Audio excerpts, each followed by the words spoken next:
Hello viewers, welcome to Khalajan's Kitchen. I'm Farkhanda and today I'm making a very popular dish, Palak Paneer.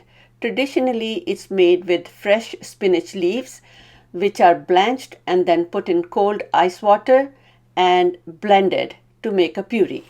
To make the Palak Paneer the way I make it, I have taken 2 packets of frozen and chopped spinach.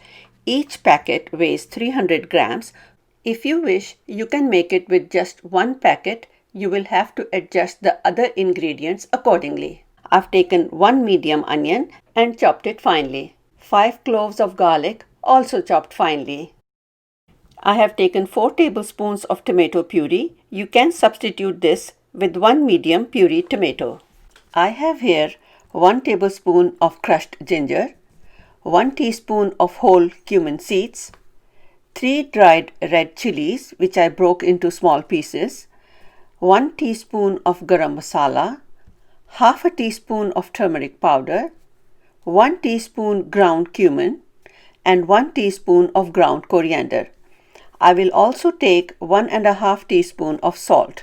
You can adjust the amount of salt and chilies according to your taste. And I will take 4 tablespoons of oil.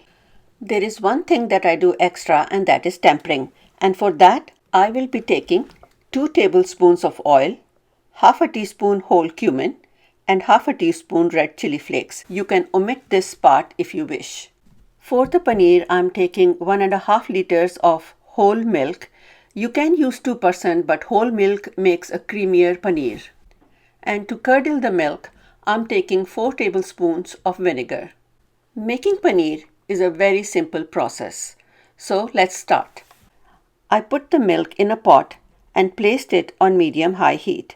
I need the milk to come to a rolling boil. Until it comes to a boil, I will stir the milk constantly and keep scraping the bottom as well so it does not stick to the bottom and get squashed. It has taken 8 minutes for the milk to come to a boil.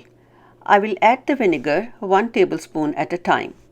After adding the first tablespoon of vinegar, I stirred it, but it hasn't started to curdle. So now I will add the second tablespoon of vinegar and stir it again. As you can see, the milk has started to curdle, but I think I will add another half a tablespoon just in case. The milk has curdled and the chana, which is the milk solids, has separated from the whey. Now I will shut the heat off. After the milk starts to curdle and we don't shut the heat off, we will get grainy paneer. At this stage, you can add a few ice cubes to cool down the liquid. To strain the curds, I have placed a colander over a pot and lined it with dampened muslin cloth. You can use cheesecloth as well. Now I will transfer the milk solids into the colander and rinse it with 1 full glass of very cold water. That will help get rid of the vinegar and also cool the paneer. I will lift up the corners of the cloth and try to squeeze out as much liquid as I can. Most of the water is now squeezed out. Now I will flatten the paneer onto the colander and put a plate on it, and then I'm going to place a heavy object. A heavy object can be anything. It can be a large can. In my case, I'm putting my stone mortar over it. Don't mind the inside of the mortar as I just crushed some fried onions in it. Now I will set aside the weighted paneer for at least 3 to 4 hours. Once it's cooled, I will remove the mortar and put it in the fridge for at least 5 to 6 hours to set. I made the paneer yesterday and now I will make the palak. I have added 4 tablespoons of oil in a heated pan which I had placed on medium-high heat. After the oil is heated, I've added the cumin seeds and after a few seconds, I added the chopped garlic to it. I cooked the cumin seeds with the garlic for a few more seconds and then I added the broken chili pieces.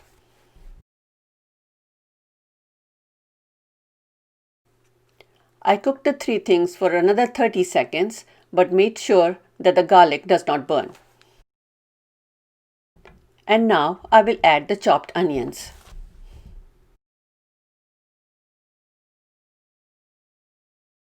After cooking the onions on medium-high for 2 minutes, I have turned the heat up to high so as to cook the onions a little faster. The onions have been cooking on high for 2 minutes and now I will add the ginger paste. After cooking the ginger with the onions for a few seconds, I will add the tomato puree.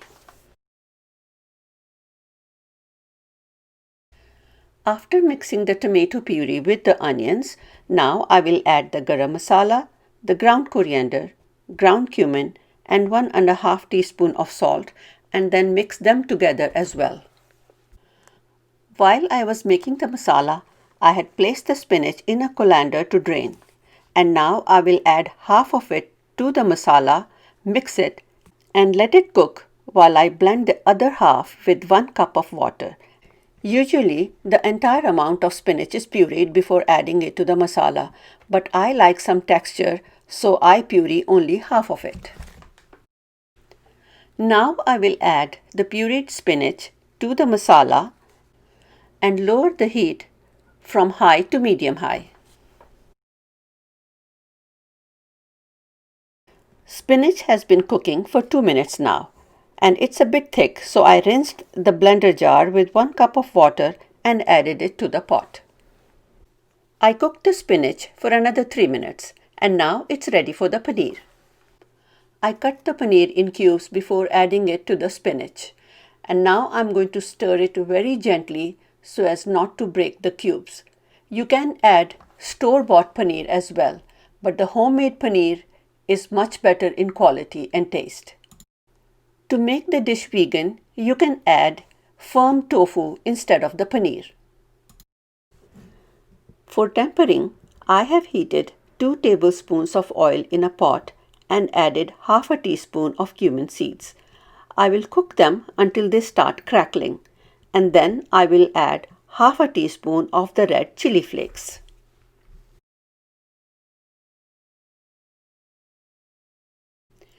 And now I will add this to the palak paneer. I will mix them together very gently so as not to break the paneer pieces, and our palak paneer is now ready. I hope you make this dish the way I made it, and I'm sure you're going to like it. Don't forget to subscribe and give this video a thumbs up. Enjoy!